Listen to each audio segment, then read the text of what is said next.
Goeiemôre. Vriende, baie welkom vanoggend by die erediens. Ek hoop dis vir ons 'n besondere dag. Vandag is in die kerk eintlik Nuwejaarsdag. Daar's 4 Sondae nog oor voordat dit Kersfees is. En so dis die begin van die nuwe kerkjaar wat begin met Adventstyd. En ek gaan net nou iets meer daaroor sê, maar die woord Advent beteken om te wag of te verwag. So ons wag op Jesus se koms, maar ook op sy tweede koms. En ek gaan later iets daaroor sê. Maar baie welkom, mag dit vir ons 'n besondere dag wees. Ons het ook vandag die bediening van die doop, waaroor ons baie opgewonde is, en ook 'n paar besoekers by ons daarom. Baie welkom ook aan julle. Mag dit ook vir julle 'n besondere dag wees, saam met Jacques en Anderien op hierdie besondere dag in hulle lewe. Maar vriende, kom ons groet mekaar, sê vir mekaar welkom, en dan daarna gaan ons so 'n tydjie net stil bly, net stil wees en ons instel op die diens, maar ek sal iets daaroor sê. Kom ons groet mekaar en sê vir mekaar welkom.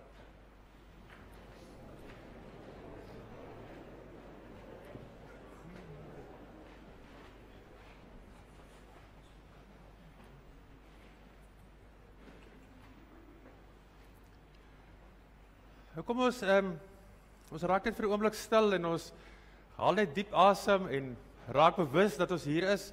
Ons gaan na 'n lied luister, Herder Heer, wat ons goed ken, net so 1 vers, 2 verse daarvan. As jy wil, kyk na die woorde of luister net daarna. Ons raak net vir 'n oomblik stil.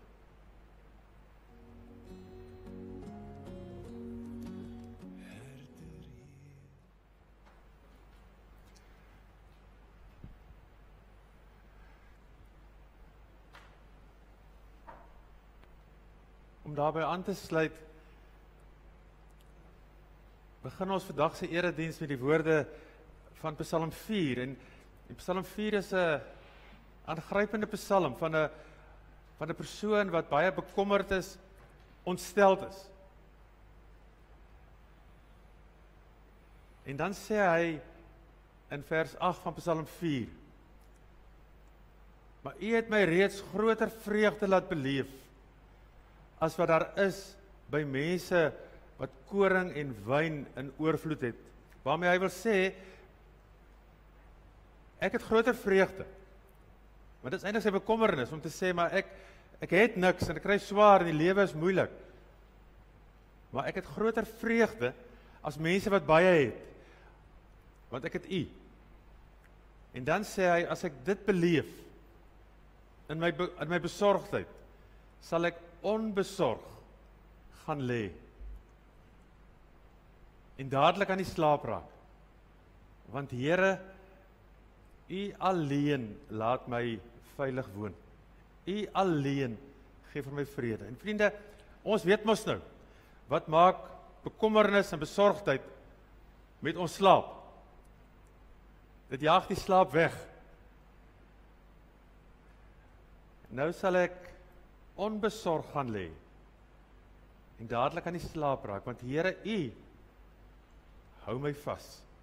En dis die boodskap van Kersfees. Dis die boodskap van Jesus Christus, dat hy het gekom om by ons te wees, om rondom ons te wees. Immanuel, God met ons. En vriende, ons is in hierdie God se teenwoordigheid. En dis hy wat ons groet. Genade vir julle en vrede van God ons Vader en van Jesus Christus ons Here. En dit word persoonlik vir jou gegee vanoggend deur die kragvolle werk van die Heilige Gees. Ons gaan 2 liedere saam sing, 2 lofliedere, 2 liedere wat ook vir ons begin bring in die stemming van Kersfees. Die eerste lied is, ons gaan eers sing, Kom alle getroues, lied 345, en direk daarna lied 364, Herders op die open velde. Kom ons staan vir al 2 hierdie liedere.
steek ons die kers van hoop aan. Dis die tema van die dag.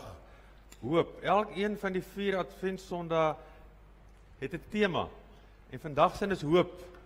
Hoop beteken dat ons as het ware ons toekoms reeds sien en dit intrek in die hede en vandag leef met ons toekoms in gedagte.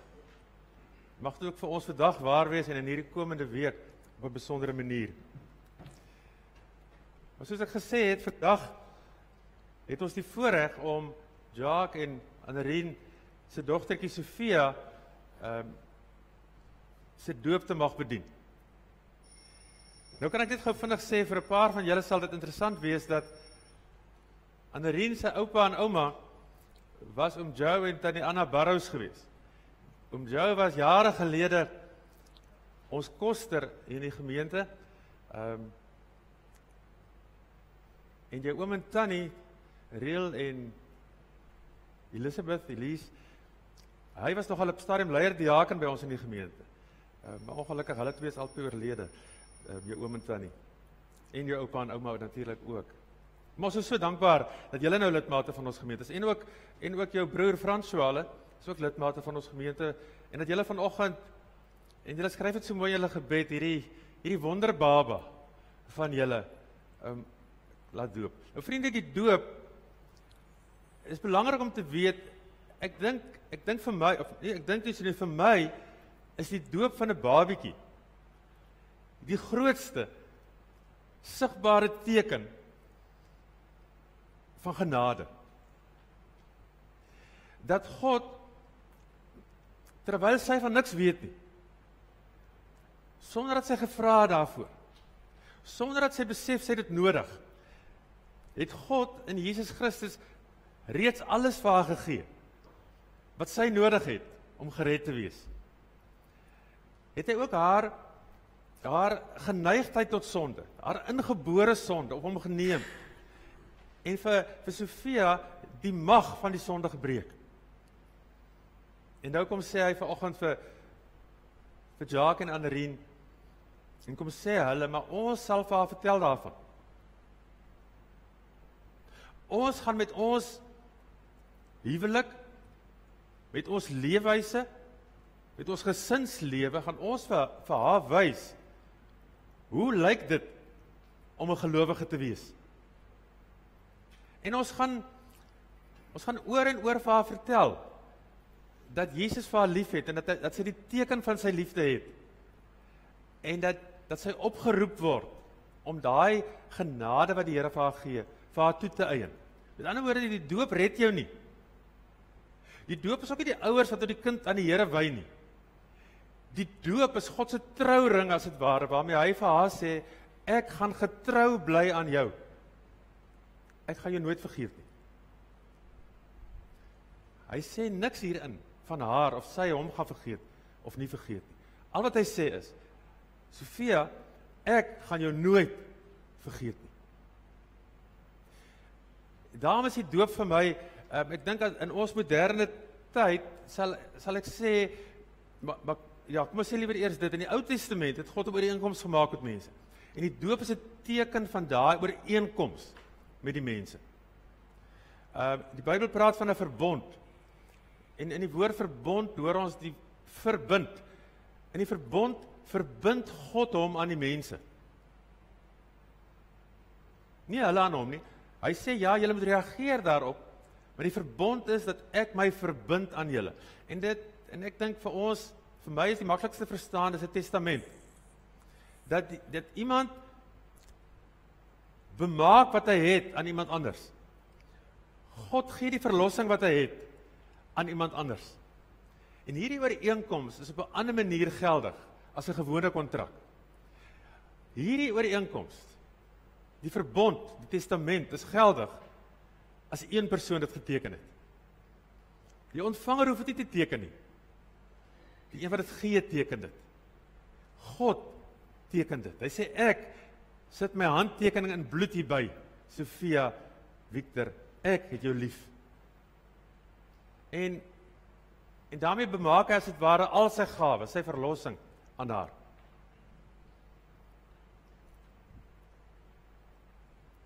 Sy verstaan dit nie vandag nie. Daar's 'n kans dat sy selfs kan slaap vanoggend terwyl ons haar doop. Maar sy's gebore in hierdie huis waar twee mense getuig van hulle verhouding met die Here. En in daai huis gaan die atmosfeer Jesus wees. So 'n mens kan nie regtig sê ek gaan nie my kind kerk toe stuur of ek gaan nie vir my kind 'n Bybel gee want ek wil hulle nie beïnvloed nie. Hulle moet self eers besluit. Maar daarmee besluit ek vir my kind dat ek jou nie gaan blootstel nie. Maar hulle besluit God is vir ons so werklikheid. Ons gaan haar groot maak in hierdie huis waar God die leier is in hierdie huis.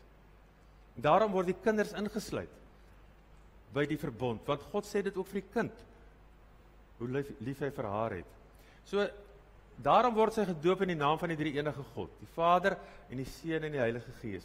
En as hy vanoggend gedoop word in die naam van die Vader, dan sê God, Sofia, ek is God, die almagtige God. Ek wil vir jou lief hê, ek wil vir jou sorg. Ek wil eintlik vir jou 'n ouer wees om vir jou te beskerm. As hy gedoop word in die naam van Jesus die Seun, dan sê God vir haar, Sofia, ek het vir jou gesterf.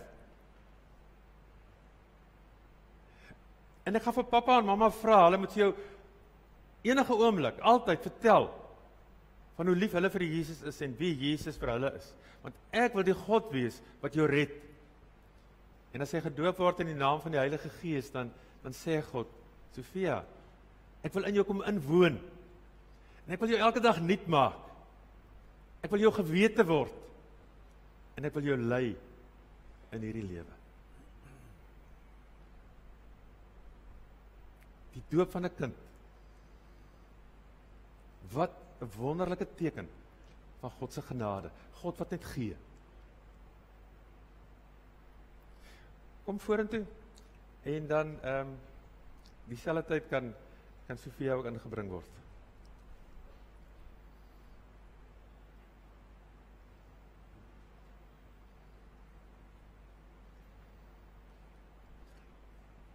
En terwyl sy ingebring word, vandag is nou die Sondag wat ons dink aan hoop.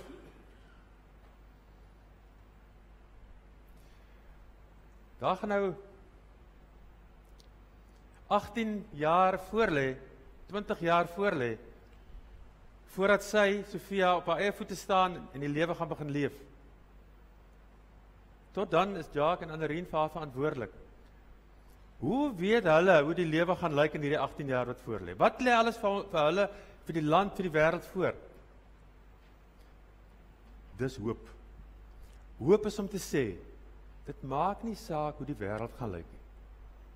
Dit maak nie saak wat goed ons kan tref nie. Ons weet, God is daar. En God sal altyd daar bly. Dis hoop. So mag julle dit ook saam met haar beleef. Elke keer,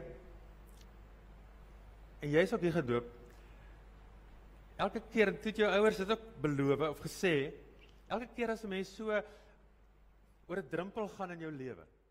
Ek sê altyd, dis een van die moeilike goed om nogal te sê by 'n doop, want sy is so mooi, so rein, lyk dit vir ons.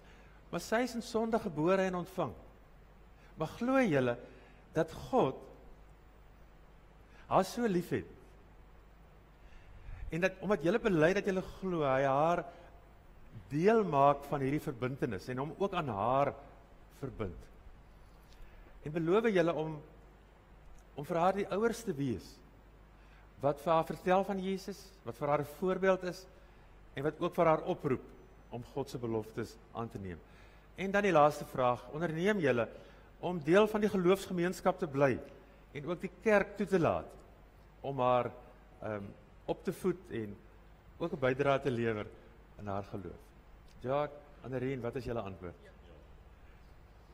Mag die Here vir julle baie wysheid gee, mag hy vir julle daai onderskeidingsvermoë gee, om te weet, hoe om te dink, hoe om te leef, hoe om lief te hê, sodat sy Jesus in julle sal sien.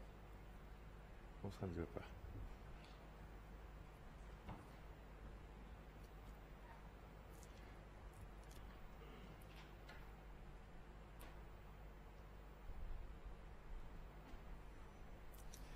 Sophia, Catherine, Victor,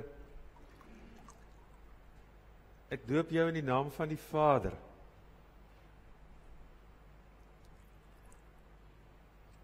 en van die Seun, en van die Heilige Gees.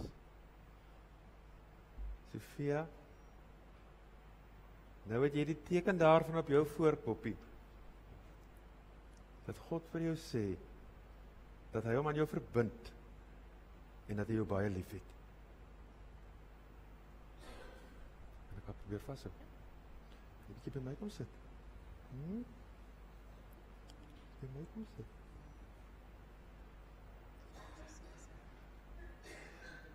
Papa en mama het vir jou 'n gebed geskryf. En vriende, ons gaan dit lees. Die gebed, kom ons maak ons oë toe. En dan bid ons hierdie gebed saam met Jacques en Anderien.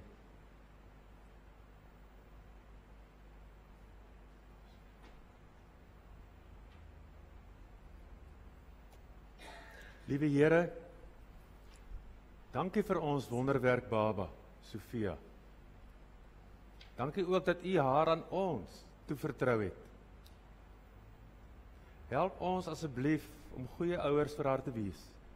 Here, ons vra dat U altyd by haar sal wees en dat sy altyd 2 skaduwees sal sien op haar lewenspad. Seën haar nou en vir altyd met U liefde en U genade. Amen.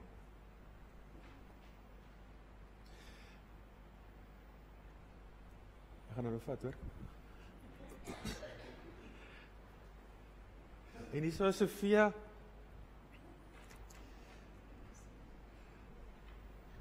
'n nuwe lidmaat in ons gemeente. En eintlik vra sy vanoggend, sonder dat sy dit in woorde sê, laat my asseblief toe om in hierdie gemeente, tussen hierdie gelowiges, te oefen, om ook 'n gelowige te word. Laat my toe om maar hier myself te vind, maar ook om vir Jesus te vind.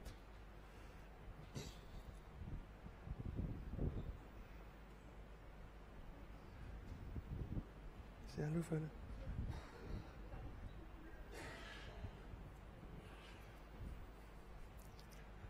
Sophia beteken wysheid. Mag die Here vir julle regtig die wysheid gee om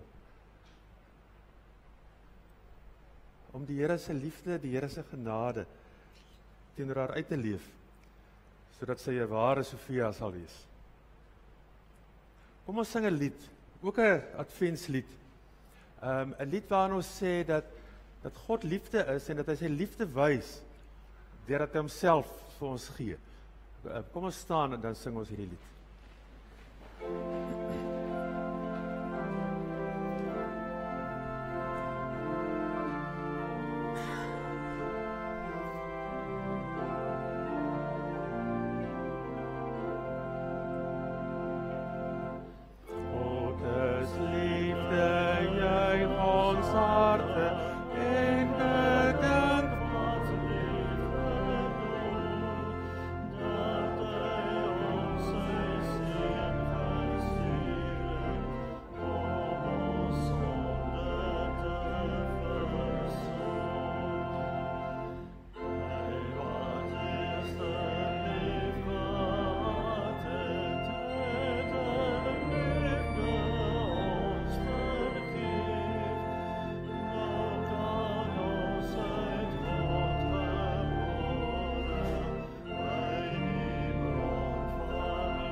Annerie en Jacques, ons wil graag vir julle 'n kers gee en 'n Bybel gee. Die Bybel is eintlik so vanselfsprekend. Dis God se woord.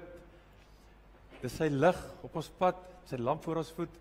En dan ook 'n kers wat 'n simbool is van hierdie lig, maar 'n kers wat ook 'n feestelike element het. So volgende jaar op die 30ste November steek die kers aan, eet saam, kyk na die video van haar doop, vertel vir haar en vier ook elke jaar haar doopdag. Mag die Here vir julle baie lief hê en julle sy liefde beleef en baie wysheid gee.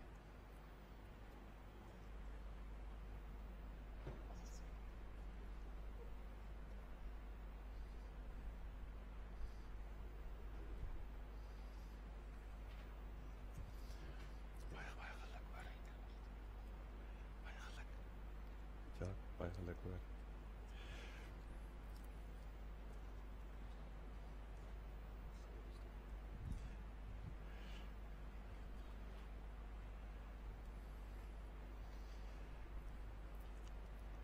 Ons dankoffers is maar net so 'n klein maniertjie om vir hierdie groot stuk genade wat ons ontvang te kan dankie sê. Kom ons gee nou ons dankoffers.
Terwyl julle so bly sit, gaan ons 'n lied sing, lied 352, hoor die blye tyding.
Here, dit is nou ons gebed, dat wanneer ons vanoggend uit die Bybel lees, U Heilige Gees, U woord sal oopbreek, dit stil sal maak in ons binneste, sodat ons hierdie blye tyding, die evangelie, sal hoor. Praat met ons, Here, raak ons aan, sodat ons met U krag hier sal uitstap, om die blye tyding te gaan leef. Amen. Vriende, ons lees 'n paar verse saam met Openbaring 5, ons gaan nie die hele hoofstuk lees nie. Julle kan gerus die res by die huis lees, maar ons gaan net so die eerste 7 verse lees. Openbaring 5 van vers 1 tot by vers 7. In hoofstuk 4 beskryf God op die troon, en hoe dat al die gelowiges en die hele skepping voor God buig en hom aanbid. En nou begin hoofstuk 5 en sê dat in die regterhand van hierdie God, hom wat op die troon sit, in sy regterhand het ek 'n boekrol gesien, wat aan die voor en die agterkant volgeskrywe was, en wat met 7 seels goed verseël was. Toe het ek 'n sterk engel gesien wat met 'n harde stem uitroep: Wie is waardig om die boek oop te maak, deur die seels daarvan te breek? Maar niemand in die hemel, of op die aarde, of onder die aarde, was in staat om die boek oop te maak en daarin te kyk nie. Johannes sê, ek het baie gehuil, omdat daar niemand gekry is, wat waardig was om die boek oop te maak en daarin te kyk nie. Toe sê een van die ouderlinge vir my, moenie huil nie. Kyk, die leeu uit die stam van Juda, die afstammeling van Dawid, het die oorwinning behaal en kan die boek met die 7 seels oopmaak. Toe het ek voor die troon wat omring was deur die 4 lewende wesens, tussen die troon en die ouderlinge, 'n lam sien staan. Die een wat geslag was. Hy het 7 horings en 7 oë gehad. Die horings is die teken van sy mag, en die 7 oë is die 7 geeste van God, die Heilige Gees, wat oor die hele aarde uitgestuur is. Hy het toe gegaan en die boek ontvang uit die regterhand van hom, wat op die troon sit. Vers 6, toe het ek voor die troon, wat omring was deur die 4 lewende wesens, tussen die troon en die ouderlinge, 'n lam sien staan, die een wat geslag was. Vriende, C.S. Lewis het by geleentheid gesê, die duiwel se groot versoeking is altyd om ons te laat glo dat ons mag het, wat eintlik net aan God behoort. Die versoeking is dat hy ons laat dink, ons het mag, terwyl dit eintlik net aan God behoort. En Blaise Pascal het iets gesê in dieselfde lyn. Hy sê, 'n mens word nooit so vol illusies as wanneer hulle mag het nie. Want vriende, want mag is 'n vreemde, eintlik 'n vreeslike ding. Dit lyk asof wanneer iemand mag kry, dan wil hulle net al hoe meer mag hê. Of miskien andersom, miskien is dit dat wanneer iemand mag kry, hulle so bang as hulle verloor dit, so bang as dit word van hulle weggeneem, dat hulle allerhande maniere probeer om ander mense plat te trap, sodat hulle mag kan behou. Daarom is daar oorloë.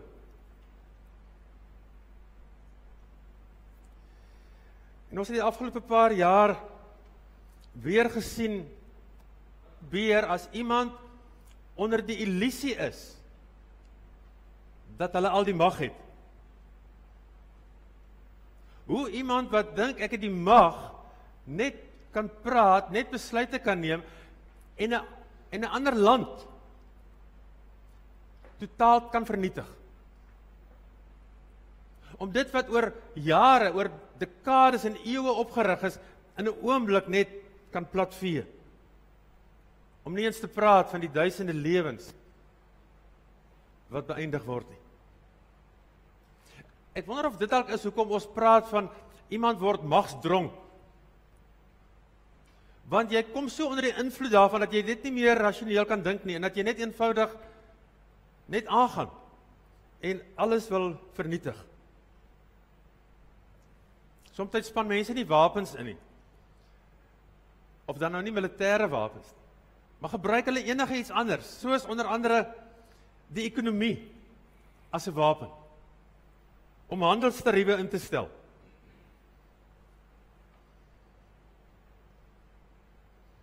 Of om sanksies toe te pas. Om jou ekonomies, ek het die mag, so ek gaan jou ekonomies so wurg dat jy op die ou end maar bakkant voor my kom staan en dan kan ek met jou maak wat ek wil. Want ek is onder die illusie dat ek al die mag het. En dis nie maar net lande wat dit doen nie. Op persoonlike vlak sien ons dit net so baie. Reeds op skool boelie kinders mekaar. Tree kinders so op dat hulle vrees by ander kinders oorplaas op hulle, vrees op hulle plaas, en dan is ek die groot koning in die klas. Dan kan ek, as ek dan gepraat het, moet almal doen wat ek sê. En na skool, ja, dan is dit bietjie meer gesofistikeerd, maar baie keer baie erger. Dan beheer mense mekaar met ondermynende opmerkings, met grappe wat pynlik en persoonlik is, verkleineer ander, deur die insinuasies wat hulle maak. Die moderne woord, wat waarskynlik boelie wil vervang, is mos nou wat ons almal van praat van gaslighting. Om eintlik maar net te sê, jy bestaan nie vir my nie. Ek sien jou eintlik nie raak nie. Ek gaan oor jou loop. Ek gaan jou selfvertroue wegvat. En dan kan ek maak met jou wat ek wil. So kan ons toch baie voorbeelde opnoem. Ons kan praat van die oorlog wat plaasvind op die oomblik op die Kaapse vlakte. Die bendeoorlog. Ons kan praat van die taxibedryf in ons land. Wat mag vir hulle toe-eien en wat kan besluit dat môre of oormôre gaan daar geen handel gedryf word in hierdie land nie. Vriende, al hierdie goed, hierdie magsdronkheid, hierdie illusie waaronder mense verkeer, ons verkeer, dat ons dink ons kan mag toe-eien en dan loop ons boor mense. Dit laat 'n mens die vraag vra, wie beheer die wêreldgeskiedenis? Wie is in beheer? En die tweede vraag, as ons dan nou weet, wie het die mag? Wie beheer die wêreldgeskiedenis? Hoe lyk hierdie mag? Openbaring 5 gaan hieroor. Van Openbaring 4 af, die res van die boek Openbaring, beskryf, dit staan ook in hoofstuk 4 vers 1, wat hierna moet gebeur. Openbaring teken vir ons 'n prentjie van die tyd waarin ons leef. Groot dele van Openbaring is eintlik maar net 'n destydse ekwivalent van wat ons vandag in die koerante lees, van die geweld, korrupsie, die moorde, die vernietiging van die aarde. In hoofstuk 4 is God nou uitgewys as die groot koning, die een voor wie almal buig, die genadige, die regverdige, die God aan wie heerlikheid behoort. En nou in hoofstuk 5 sien Johannes hierdie God, die een en enigste God, die almagtige God, met 'n boekrol in sy regterhand. En in hierdie boekrol word beskryf, hoe lyk die toekoms? In hierdie boekrol word beskryf, wie is in beheer van die wêreldgeskiedenis? Maar ook word daar beskryf, hoe lyk mense wat magsdronk is? Dit bevat eintlik God se plan om die huidige wêreldgeskiedenis tot 'n regverdige einde te bring en om 'n nuwe hemel en 'n nuwe aarde, 'n nuwe toekoms, 'n nuwe skepping daar te stel. Maar hierdie dokument, hierdie boekrol is 'n regterhand, is in destydse terme gemerk as uiters vertroulik of uiters geheim. Dis toegemaak met 7 seels. En 'n boekrol wat met so baie seels toegemaak is, kan net oopgemaak word deur die persoon wat gemagtig is daarvoor. Dit kan nie sommer enigiemand wees nie. Enigiemand kan nie 'n uiters geheime dokument oopmaak nie. En nou is die vraag, wie is waardig? Is hier iemand wat die reg het, wat die mag het, om hierdie uiters geheime, vertroulike dokument oop te maak? En dan sê Johannes, daar was nie so iemand beskikbaar nie. Nie in die hemel nie, nie op die aarde nie, en ook nie onder die aarde nie. Onder die aarde beteken ook die duiwel kon dit nie oopmaak nie. En nou bars Johannes uit in trane, want hy sê, hierdie lewe waarin ek leef, en dit is nou die lewe 95 na Christus toe hy geleef het, hierdie lewe is aaklig. Mense kom mekaar te na, mense maak mekaar dood, Christene word uitgemoor by die honderde. Hoe gaan die toekoms lyk? Is dit nie moeite werd om aan te hou Christen te wees? In hierdie wêreld, in hierdie stikkende, aaklige, wrede, korrupte wêreld. As daar niemand is wat hierdie boek kan oopmaak, dan is daar geen hoop nie. Want hopelik is daar in daai boek hoop neergeskryf. Vriende, daar was al baie mense in die eeue wat verby is, wat probeer het om hulle mag uit te oefen. Wat gemeen het, hulle is die redders en die oorwinnaars van hierdie wêreld. Dink maar net aan Alexander die Grote, of Napoleon, of Hitler.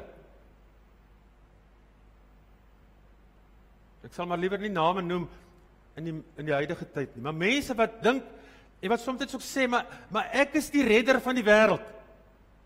Ek is eintlik God in hierdie wêreld, en ek gaan alles nuut en alles regmaak. Maar elke keer het hulle geval, want hulle is nie waardig.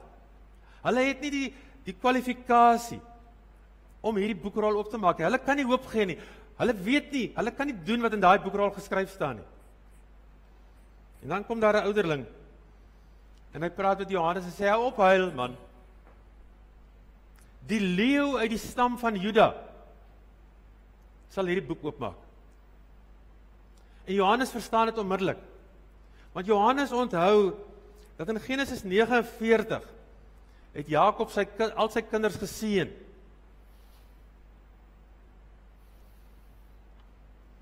En vir Juda, een van sy seuns, het hy gesê, Juda, jou vyande sal jou onderdanig wees. Jou broer sal in respek voor jou buig. Juda, jy is soos 'n jong leeu. Jy vernietig jou prooi en keer terug na jou lêplek. Soos 'n leeu krul jy jou op in jou blyplek. En niemand sal dit naby jou skuilplek waag nie. Juda sal nog koning word en sy koningskap sal eeue lank duur. Uit jou sal iemand kom wat regeer. Van oral sal die volke kom om in eerbied voor jou te buig en jou te eer. En onmiddellik besef Johannes dat daai seëning wat Jakob vir sy seun Juda gegee het, om te sê, daar gaan altyd uit jou geslag 'n koning kom. Dit is Jesus Christus. Hy is die koning. En die oomblik as hy dit weet, as hy dit hoor, dan hoor Johannes daarmee, dat God is in beheer van hierdie wêreld.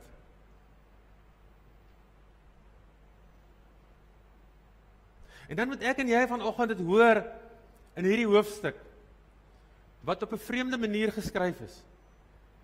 Dat Openbaring 5 vir ons wil sê,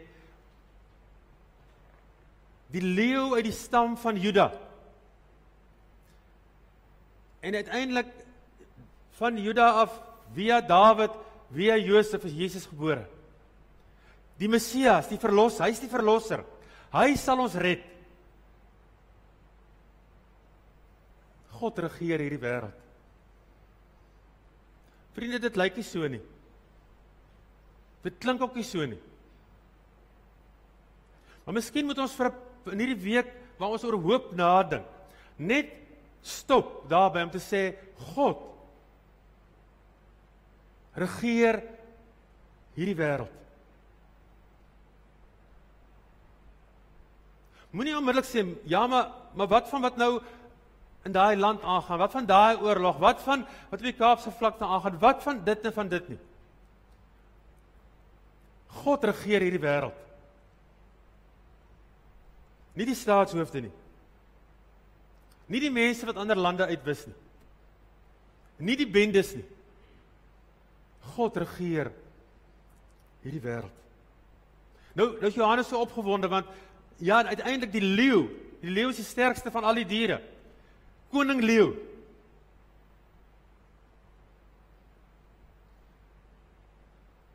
En hy's so opgewonde, want nou gaan hy hierdie leeu sien. En 'n leeu lyk soos wat hierdie prentjie lyk. Hy's gevaarlik. Hy gaan onmiddellik, dink Johannes, die Romeine net opvreet en uitwis. Hy gaan sterk wees. En as hy so omkyk om die leeu te sien, dan sien hy 'n lam. 'n lammetjie.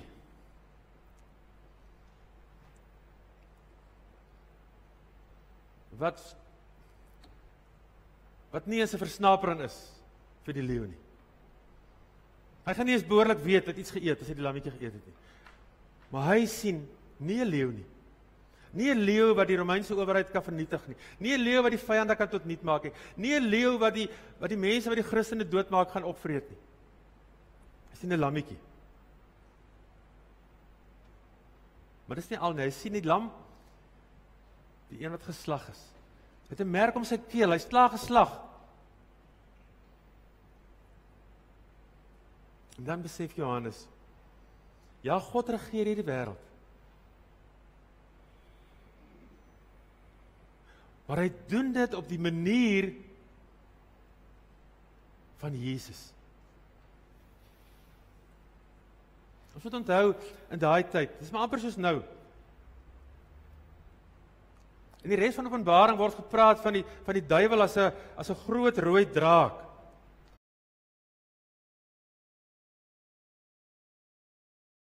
Christus. Daar word gepraat van die dier op die land, wat die valse profete is.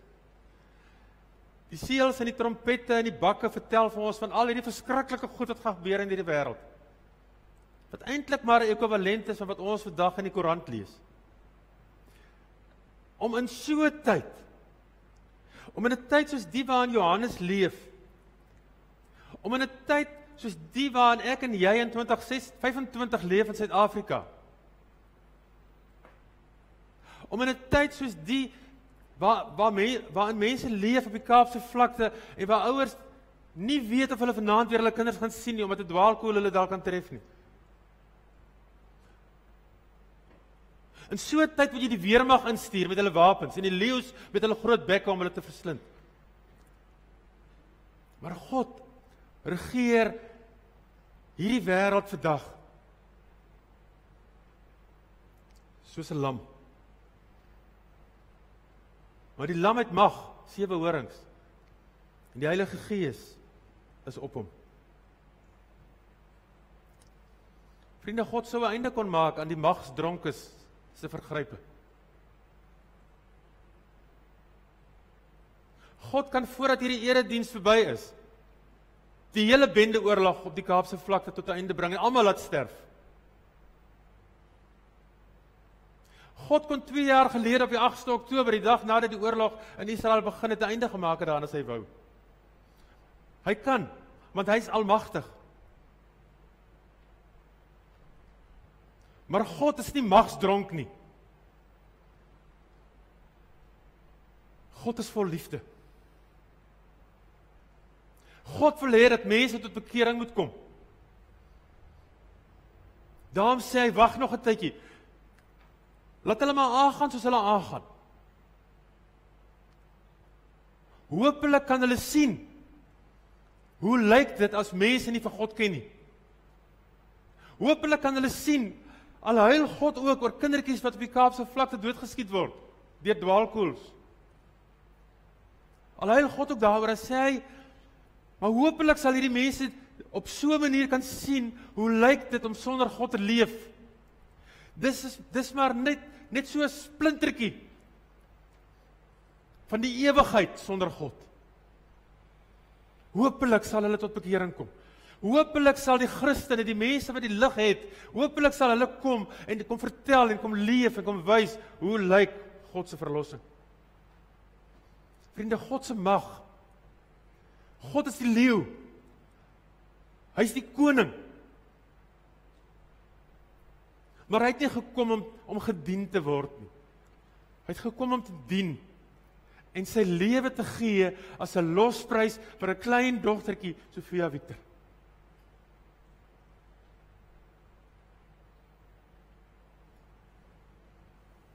Sy mag lê daarin dat hy gekom het om die muur wat ek en jy opgerig het tussen ons en God. Toe ons soos Adam en Eva ook weggehard het wat hy gaan weggryp, toe het ons 'n muur gebou tussen ons en hom. God het daai muur kom afbreek. Nie om ons dood te skop of dood te slaan of dood te byt nie, maar om ons te red, vir ons te sê ek het julle lief. Hy het daai muur afgebreek. God se mag lê daarin dat hy die man wat hom verloon het, sy voete gewas het. En vir hom gebid het en gesê, Petrus, ek het vir jou gebid, dat jou geloof jou nie in die steek sal laat nie.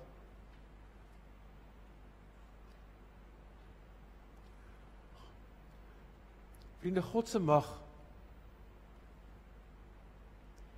lê daarin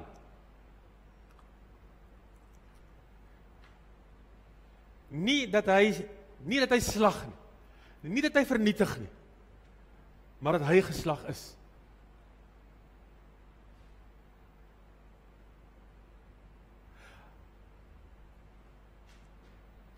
Hy vernietig nie. Ja, daar gaan 'n dag kom, dit staan ook in Openbaring, dat daar nie meer tyd gaan wees om te kies nie. Maar God is geslag. Hy is verwond aan die kruis, sodat mense tot bekering kan kom.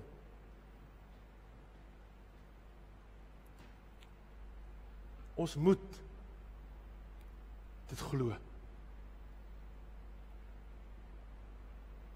Maar as ons dit glo, vriende, dan moet ons dit ook gaan leef.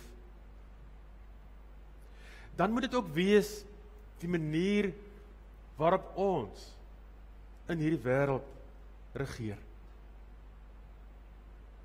Dan moet ons as gelowige mense weet, ons het die mag. Ons is koning leeu, God se gesandte, die mense wat namens hom optree op aarde. Maar dan moet ons ook koning God verteenwoordig as lammetjies.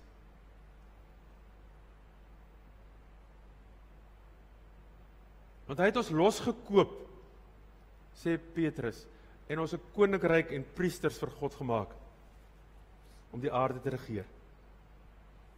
Ja, ek wil ook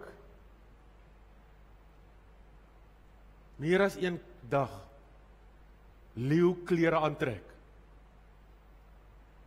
en plat loop wat en wie voor my is.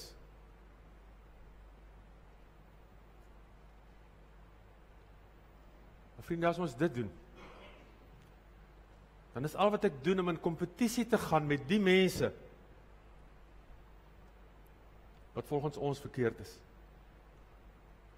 Daarom word ons uitgedaag.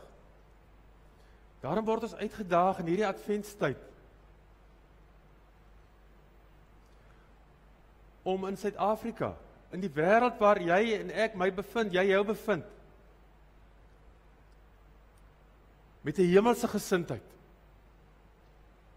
met die gesindheid van die lam wat geslag is, met die gesindheid dat ek het nie gekom om gedien te word nie, maar om te dien, te gaan leef in hierdie wêreld.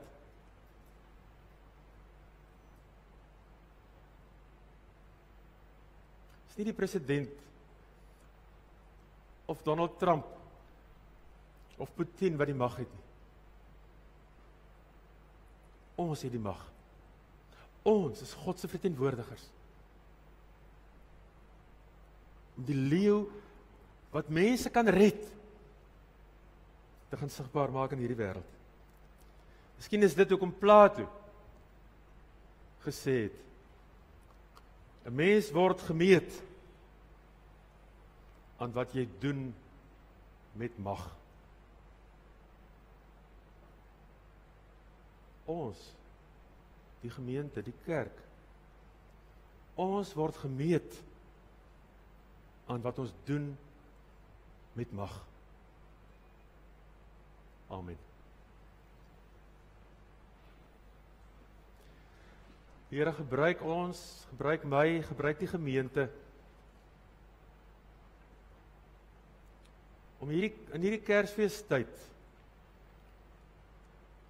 die geskenk van God se dienende liefde aan 'n verlore gaande wêreld nie uit te deel nie, maar uit te leef. Amen.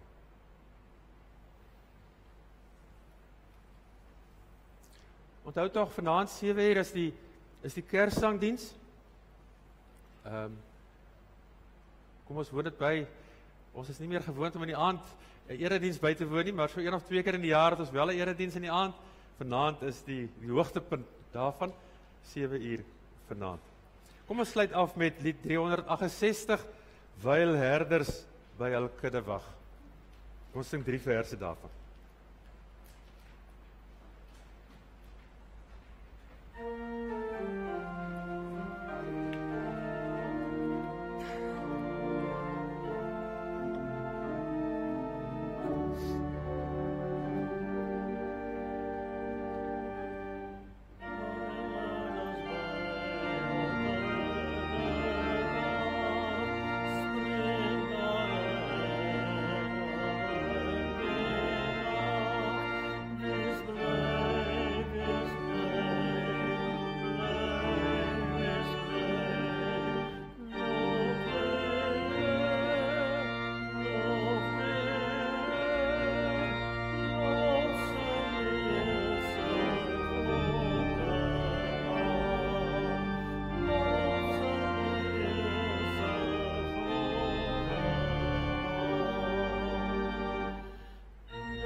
Vriende, waar ons is, daar het God ons geplaas. Waarheen ons ook al gaan, daarheen stuur God ons, om God daar te beleef, en om daar vir mense tot 'n seën te wees. Die genade van ons Here Jesus Christus, en die liefde van God, en die gemeenskap, die nabyheid van die Heilige Gees, sal by julle elkeen bly, en met ons wees.